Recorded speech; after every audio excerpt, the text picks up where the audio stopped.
A stroke is a syndrome of rapid onset neurologic deficit caused by focal cerebral, spinal, or retinal infarction or hemorrhage.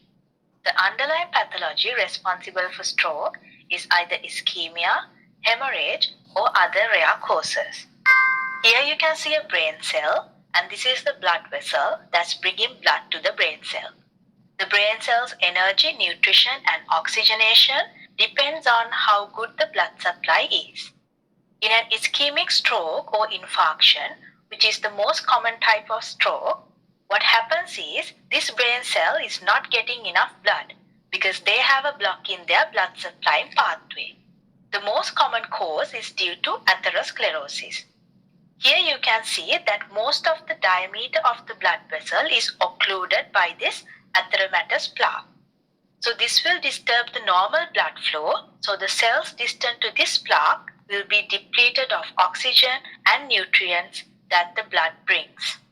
And the same principle applies to thrombus and embolism. They have a block in the road, so the blood can't pass to their destination, which is the cells. Who are the patients at risk of forming an embolism? The patients with rheumatic fever, valvular heart disease, myocardial infarction, arrhythmia, and infective endocarditis.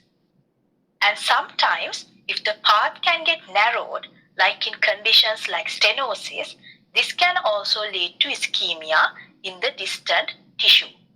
For example, in large artery stenosis.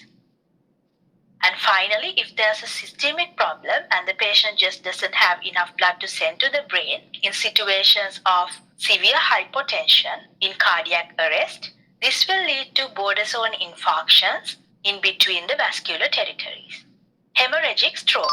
Now let's say that there is a problem with the vascular endothelial wall and it gets ruptured open. The blood that was inside the blood vessel will come out, and this will not only reduce the blood supply to the brain, but the blood that came out of the vessel can cause serious problems like irritate the brain parenchyma and increase intracranial pressure. This is caused by intracerebral hemorrhage, subarachnoid hemorrhage, arteriovenous malformation, aneurysms, hypertension, and anticoagulants. Other rare causes of strokes are arterial dissection, thrombocythemia, polycythemia, and hyperviscosity state, vasculitic causes like systemic lupus erythematosus, polyarteritis, and giant cell arteritis, sympathomimetic drugs like cocaine, and over-the-counter cold remedies which contain vasoconstrictors, and finally, CADASIL,